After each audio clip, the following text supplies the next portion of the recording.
नमस्कार बच्चों। हम पढ़ेंगे आज 12th क्लास हिस्ट्री का लेसन नंबर 6 भक्ति सूफी परंपराएं। इससे पहले मैंने आपको पढ़ाया था स्तूपा के विषय में, बौद्ध धर्म जैन धर्म क्यों आए, क्यों इनका प्रचार प्रसार हुआ।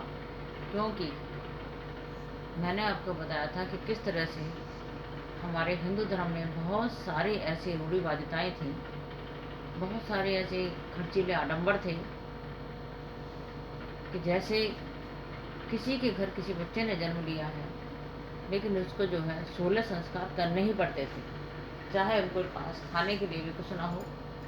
केवल अपना ही समाज, गांव, परिवार नहीं बल्कि आसपास के गांव को भी इनवाइट करना पड़ता था।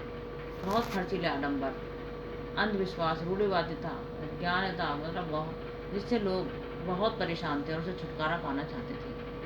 ऐसे समय में जब जैन धर्म आया, लोगों ने इजीली अपना लिया। बौद्ध धर्म आया, आसानी से अपना लिया, क्योंकि उनके नियम कानून बड़े सरल थे और कोई भी किसी तरह की कोई आडंबर नहीं थी। लेकिन जब बौद्ध धर्म में भी बहुत सारी ऐसी कमियां आनी शुरू हो गई, जैसे कि पहले जैसे हम लोगों में, हिंदुओं में होते हैं आश्रम होते हैं, साधु संत होते हैं, बौद्धों में जो है मठ और विहार होते हैं, वो भिक्खु भिक्खुनियाँ कहलाते हैं उसमें रहने वाले। और क्यों? क्योंकि वो भिक्षा मांग करके अपना जीवन यापन करते हैं। इसीलिए जब तक मठों में, विहारों में स्त्रियों का, महिलाओं का प्रवेश नहीं हुआ, तब तक तो सब ठीक रहा। लेकिन जब महिलाओं ने भी प्रवेश करना शुरू कर दिया तो उसमें बहुत सारी कंपनियाँ, बुराइयाँ आनी शुरू हो गई। लोगों का चारित्रिक नैतिक पतन शुरू हो गया। बहुत सारे ऐसी प्रॉब्लम जिनके कारण अब ये लगा समाज में कि नहीं, इससे बेटर तो हमारा हिंदू धर्म था। और दूसरी बात कि ये भी समझ आया, यदि हिंदू धर्म को हम नहीं लाएंगे वापस, तो हमारे आगे आने वाली जनरेशन, उसको जो पता ही नहीं होगा कि हमारा जो था प्राचीन, जो हमारा प्राचीन हिंदू धर्म, वैदिक धर्म है, कौन सा है, कुछ भी उनको समझ नहीं होगी। इसीलिए फिर से, और सबसे बड़ी बात, जिस परेशानियों के कारण, जिन प्रॉब्लम्स के कारण, समस्याओं के कारण उन्होंने हिंदू धर्म की बजाय जैन धर्म, बौद्ध धर्म अपनाया, लेकिन अब उसमें तो और ज़्यादा प्रॉब्लम्स थी, और ज़्यादा कठिनाइयाँ थी, समस्याएं थी। इसीलिए फिर से भक्ति आंदोलन को लाने के लिए प्रयास शुरू हुए। बहुत सारे हमारे ऐसे, जैसे कि हमारे कबीर बाबा, गुरु नानक, कबीरदास जी, मीराबाई, ठीक है, इस तरह से हमारे बहुत सारे संत कवियों ने फिर से भक्ति आंदोलन को लाने के लिए प्रयास शुरू कर दिया। तो इस समय वैष्णव धर्म और शैव धर्म की तरफ सबसे पहले लोगों का झुकाव हुआ। यानी जो लोग विष्णु जी की तरफ आकर्षित थे, उन्होंने लोगों को विष्णु जी की तरफ आकर्षित करने के लिए जगह जगह पर भजन कीर्तन सत्संग करने शुरू कर दिए। जो लोग शैव संप्रदाय से जुड़े थे, शिव जी के प्रति ज़्यादा उनका झुकाव था, उन्होंने शैव धर्म की तरफ, और कुछ ऐसे थे जो देवी को मात्र देवी मानकर तो उनकी आराधना किया करते थे। तो इस प्रकार से विष्णु, शिव और देवी के अनेक रूपों में व्यक्त किया गया, जिससे कि लोग आसानी से इनके साथ जो है इनका झुकाव हो जाए।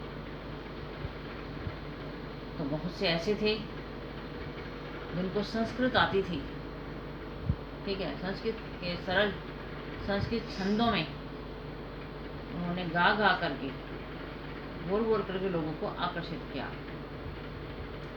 जिनको संस्कृत नहीं आती थी, उस समय उनको वो ऐसे लोग माने जैसे शूद्र और महिलाएं। इसमें बच्चों दो विचारधाराएं पनपी, महान और लघु परंपराएं। ये महान परंपरा और लघु परंपरा 20वीं शताब्दी के समाजशास्त्री रॉबर्ट रेडफील्ड द्वारा एक कृषक समाज के सांस्कृतिक आचरणों का वर्णन करने के लिए मुद्रित की गई। इस समाजशास्त्री ने क्या देखा कि किसान उन कर्मकांड और पद्धतियों का अनुकरण करते थे जिनका समाज के प्रभुत्वशाली वर्ग जैसे पुरोहित और राजा करते हैं। तो इन कर्मकांडों को रेडफील्ड ने महान परंपरा की संज्ञा दी और किसान जो जिन लोकाचारों का जिन जो है कर्मकांड और पद्धतियों का अनुकरण करते थे उनको लघु परंपराएं कह दिया गया। साथ ही इस समय का सबसे विशिष्ट उदाहरण मैंने बताया वैष्णव धर्म, शैव धर्म की तरफ लोगों को आकर्षित किया गया। उड़ीसा में पुरी में जगन्नाथ जी का मंदिर बनवाया गया 12वीं शताब्दी में। जो क्वेश्चन आता है जगन्नाथ जी का मंदिर कहाँ पर है, उड़ीसा में है, पुरी में। और कब बनवाया गया, 12वीं शताब्दी में। जगन्नाथ का शाब्दिक अर्थ क्या होता है, संपूर्ण विश्व का स्वामी। तो जिसमें जगन्नाथ जी, उनकी बहन सुभद्रा और भाई बलराम, इन तीनों की जो है प्रतिमाएं हैं। यह जो स्वरूप है विष्णु जी का देश के अन्य भागों में मिलने वाले स्वरूपों से बिल्कुल भिन्न था, लकड़ी का बना हुआ। इसके साथ ही देवी, जो भी पत्थर सिंदूर से रंगा हुआ मिलता था उसको देवी कहा गया।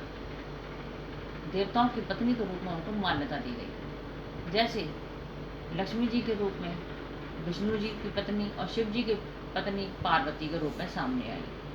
तो वैष्णव धर्म, शैव धर्म, साथ ही देवी, जो लोग वैष्णव संप्रदाय धर्म को विष्णु जी की तरफ उत्साहित थे, आकर्षित थे, विष्णु जी की तरफ आकर्षित थे, उनको वैष्णव धर्म का कहा गया। जो शिव जी की तरफ शिव जी की स्तुति क्या करते थे उनको शैव धर्म, और जो देवी जी क्या करते थे उनको तांत्रिक कहा गया। तो तांत्रिक पूजा पद्धति भी उस समय उपमहाद्वीप के कई भागों में प्रचलित थी। तो इस तरह से शैव धर्म, वैष्णव धर्म और तांत्रिक पद्धति, देवी जी की, शिव, विष्णु और देवी माता की आराधना की जाती थी। वैदिक को देव कुल के अग्नि देवता, इंद्र देवता, सोम देवता, सोम जैसे देवता पूरी तरह गौण हो गए। साहित्य, मूर्तिकला दोनों में ही उनका कोई रूप नहीं दिखाई दिया।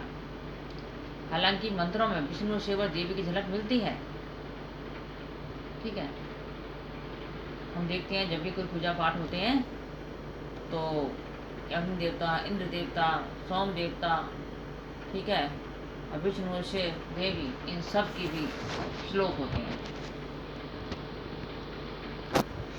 तो इस तरह से जो लोग मंत्रों के उच्चारण के परे थे, शिव और विष्णु की आराधना नहीं करते थे, वो देवी आराधना करते थे, जो तांत्रिक कहलाते थे। प्रारंभिक भक्ति परंपरा, इसमें हम देखेंगे बच्चों शगुन धारा और निर्गुण धारा। शगुन जिसमें स्वरूप होता है, आकार होता है, जैसे किसी भगवान की मूर्ति बना करके उनकी पूजा करना, धूप दीप जलाना। निर्गुण निराकार स्वरूप, सगुण मूर्त और निर्गुण अमूर्त। यानी सगुण में तो मूर्ति पूजा करते हैं, निर्गुण में मूर्ति पूजा नहीं करते, मन में जो है भगवान की पूजा करते हैं, इसको कहते हैं निर्गुण धारा। बच्चों इस समय भक्ति आंदोलन के क्षेत्र में लगभग 6वीं शताब्दी में, ठीक है, अलवार और नयनार संत भी उभर करके आए। अब ये तमिलनाडु में उनको जो वैष्णव विष्णु जी की भक्ति में लीन रहते थे उनको अलवार कहा गया, और जो शिव जी की भक्ति में लीन रहते थे उनको नयनार कहा गया। जिस प्रकार से तमिलनाडु में बच्चों लगभग 6वीं शताब्दी में अलवार और नयनार संत सामने आते हैं। ठीक है, तो अलवार विष्णु भक्ति में लीन रहने वाले, नयनार शिव भक्ति में लीन रहने वाले। और ये अलवार और नयनार संत जगह जगह जाते थे, कुछ अच्छी पवित्र साफ सुथरी जगह पर जाते थे, वहाँ जाकर के जो है भजन कीर्तन करते थे।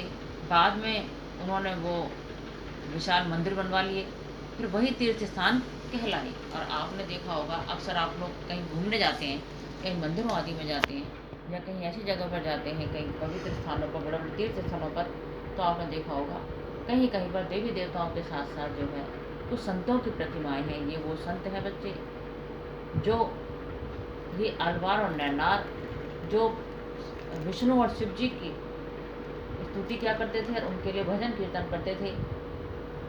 ठीक है, और जहाँ जहाँ बैठ करके वो करते थे और जहाँ उनकी मंडली बहुत ज़्यादा हो जाती थी, जहाँ बहुत ज़्यादा लोग उनके साथ जुड़ जाते थे, वहाँ उन्होंने मंदिर बनवा दिए और वहाँ उन लोगों की भी बाद में प्रतिमा बनी। बच्चों, ये जो आलवार और नैनार हैं, इन संतों ने जाति प्रथा ब्राह्मणों की प्रभुता के विरोध में भी आवाज़ उठाई, क्योंकि उस समय समाज में यही था कि ब्राह्मण सर्वे सर्वा है, ब्राह्मण का जन्म ब्रह्मा जी के मुख से हुआ है। तो इसके खिलाफ उन्होंने आवाज़ उठाई। उन्होंने कहा ये बात गलत है, क्योंकि भक्ति संत विभिन्न समुदायों से थे, जो भक्ति संत थे, जो भक्ति आंदोलन कर रहे थे। ठीक है, उसमें सब समुदायों के लोग थे, ब्राह्मण भी थे, शिल्पकार भी थे, किसान भी थे, अन्य अनेक ऐसे ऐसी जातियों से आए थे जिनको अस्पृश्य कहा जाता है। बच्चों, अलवार संतों ने एक काव्य लिखा, काव्य संकलित किया, उसका नाम है नल यिरा दिव्य प्रबंधम, जो तमिल भाषा में है, वेद के समान ही महत्वपूर्ण है। और नैनारों ने लिखा त्वरम। हम देखते हैं केवल पुरुष ही नहीं, महिलाएं भी इनके साथ जुड़ी हुई थी। जैसे अंडाल नामक एक अलवार स्त्री जो बहुत गीत गाती थी विष्णु जी के लिए, विष्णु जी की, ठीक है, और उसने जो है जो गीत गाए थे वो आज भी गाए जाते हैं। एक और स्त्री थी शिव भक्त, जिसका नाम जो थी नैनार महिला, उसका नाम था करईकाल अमैयार, जिसने अपने उद्देश्य की प्राप्ति के लिए घोर तपस्या का मार्ग अपनाया। इस तरह से महिलाएं भी जुड़ी हुई थी। केवल महिलाएं नहीं बल्कि राज्य भी जुड़े हुए थे। कैसे? राज्य के साथ संबंध, चोल चेर पांडे जैसी हम देखते हैं कि बहुत सारी सरदारियाँ, यानी बहुत सारे राज्य बने। और बाद में ये स्थिति हुई कि मान लो पहले चोरों ने मंदिर बनवाए, चोर शासकों ने भव्य मंदिर बनवाए। ठीक है, उनको देख करके चेर पांडे इन सब ने भी जो है मंदिर बनवाए, इन सब शासकों ने भी, क्योंकि इनमें एक कंपटीशन सा हो गया। मतलब जो राजा, जो वंश या जो राज्य सबसे भव्य मंदिर बनवाता था, सबसे ऊंचे ऊंचे बनवाता था, ऊंचे ऊंचे गेट जिनको कहते हैं गोपुरम ऊंचे, तो उनके जो जितने बड़े मंदिर बनवाता था समाज में, राज्य में, दूसरे राज्यों में, उसकी उतनी ज़्यादा प्रतिष्ठा थी। और इसके लिए इन राज्यों ने भूमि दान दी, पैसा दान दिया। करीब 9वीं से 13वीं शताब्दी में शक्तिशाली चोल राजाओं ने जो था अनुदान दिया विष्णु और शिव जी के मंदिर के लिए। धीरे धीरे धीरे धीरे चोल चेर पांड्या सभी ने जो है इस तरह से अनुदान दिया। ठीक है, तो इसलिए इसको कहते हैं राज्य के साथ इनका जुड़ाव, इस तरह से राज्य के साथ ही जुड़े। जैसे चोल सम्राटों ने चिदम्बरम में, तंजावुर में और गंगईकोंडा चोलपुरम में बड़े बड़े शिव मंदिर बनवाए, कांसे की मूर्तियां बनवाई। ये नैनार थे, ये नैनार संत थे जिन्होंने यहाँ पर शिव जी की मूर्तियां बनवाई, बहुत बड़ी बड़ी मूर्तियां। यहाँ थे वेललाल कृषक। वेललाल वो किसान थे जो नैनार और अलवार संतों को सम्मानित करते थे। ठीक है, चोल सम्राटों ने अपने आप को जो है देवीय समर्थन पाने का भी दावा किया। कैसे? उन्होंने उनके सुंदर सुंदर मूर्तियाँ, बड़ी बड़ी बड़े बड़े मंदिर, बड़े बड़े गोपुरम, ठीक है, बनवाए, जिससे कि लोग ये सम्माने कि भाई मतलब अपनी सत्ता के प्रदर्शन के लिए, जिससे समाज में उनकी प्रतिष्ठा हो। इन सम्राटों ने तमिल भाषा के 6 भजनों का भी गायन कराया। मैंने बताया कि उन्होंने ऐसे भजनों को एक ग्रंथ में लिखा, इसका नाम है त्वरम। 945 ईस्वी के एक अभिलेख से पता चलता है कि चोल सम्राट परांतक प्रथम ने संत कवि अपार समंदरम और सुंदरार की धातु की प्रतिमाएं एक शिव मंदिर में स्थापित कराई थी। ये क्वेश्चन कई बार आ चुका। अपार समंदरम और सुंदरार की धातु की प्रतिमाएं किसने बनवाई? चोल सम्राट परांतक प्रथम ने।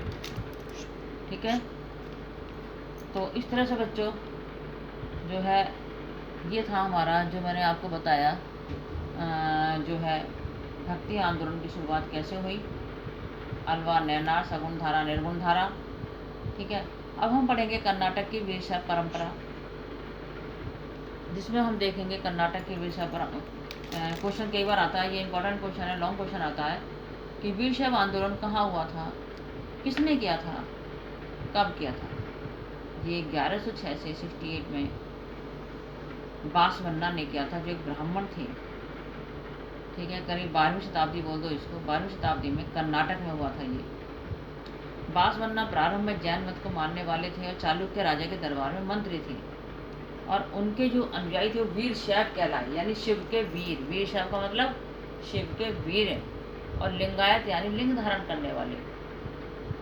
ये लिंग धारण करने वाले कैसे कहलाए, क्योंकि ये लोग शिव की आराधना शिवलिंग के रूप में करते थे, और अपने लेफ्ट साइड पर, ठीक है, कंधे पर चांदी के छोटे से एक डिब्बी में शिवलिंग को रख करके एक थैला सा लटकाते थे, जिसको लेफ्ट साइड में लटका लेते थे, और इधर उधर घूमते रहते थे, इसलिए इनको जंगम और यायावर भिक्षु भी कहा गया है।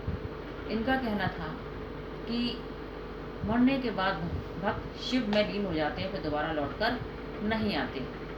लिंगायतों ने जाति की अवधारणा और कुछ समुदायों के दूषित होने की ब्राह्मणी अवधारणा का विरोध किया। इन्होंने पुनर्जन्म के सिद्धांत पर भी प्रश्नवाचक चिन्ह लगाया, क्योंकि इनका कहना था कि मरने के बाद मनुष्य दोबारा लौटकर नहीं आता। धर्म शास्त्रों में जो ब्राह्मणों ने लिखे थे, जिनमें ब्राह्मणों के लिए नियमों का वर्णन था, तो उनमें जिन आचार विचारों को अस्वीकार किया था, इन लिंगायतों ने उनको स्वीकार किया था, जैसे वैश्य विवाह, विधवा पुनर्विवाह आदि। ठीक है, अब कन्नड़ भाषा में जो था, इन्होंने अपने वचनों को बोला था। बच्चों, इस तरह से जो है धीरे धीरे जो है ये भक्ति आंदोलन इन संतों के द्वारा जो भारत में इसका प्रचार और प्रसार हुआ। ठीक है, तो इस वीडियो में मैंने अभी इतना बताया। अब सेकंड वीडियो में मैं आपको इस्लामी परंपराओं वाला जो बताऊंगी, और यदि आपको कहीं समझ नहीं आया तो आप मेरे से पर्सनली पूछ सकते हैं। Thank you.